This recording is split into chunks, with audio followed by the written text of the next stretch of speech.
Carrier with Detroit engine. This is 2010, and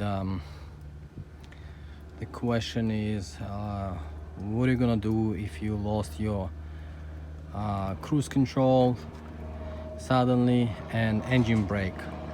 So what's the problem?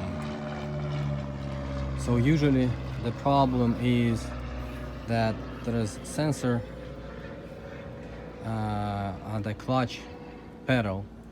That's only if your truck manual. It doesn't apply to automatic. So if your truck manual and you lost your cruise control and engine brake at the same time, it's mean the sensor on the clutch pedal become bad, and you need to change it.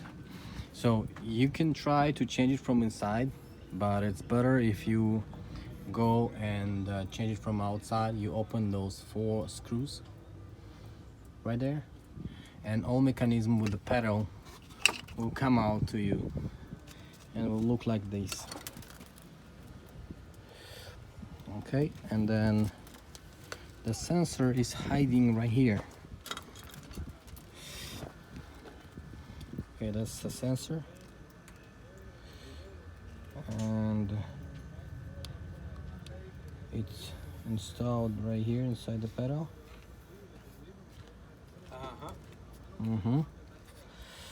And when you push the pedal, it just tells the computer that the clutch is engaged. That's why if you mentioned when you're driving on cruise control, as soon as you push the clutch, the cruise control disengage.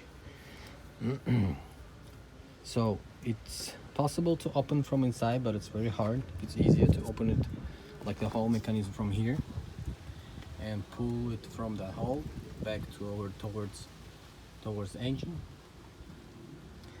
And so the screws is out. We're gonna pull it here. Before pulling, I need to disconnect the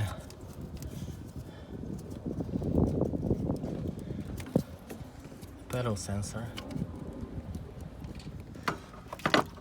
and I'm gonna pull the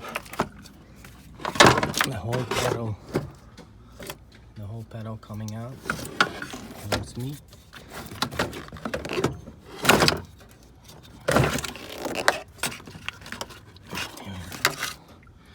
Here we go. And the sensor is over here. I'm not changing the sensor on that truck. I'm just changing the whole pump. But I used to change sensor from inside, and looks like when I unscrew the whole pump, it's easier to change the pump. I mean, it's easier to change the sensor if you take out the pump. That's how the cabin looks like.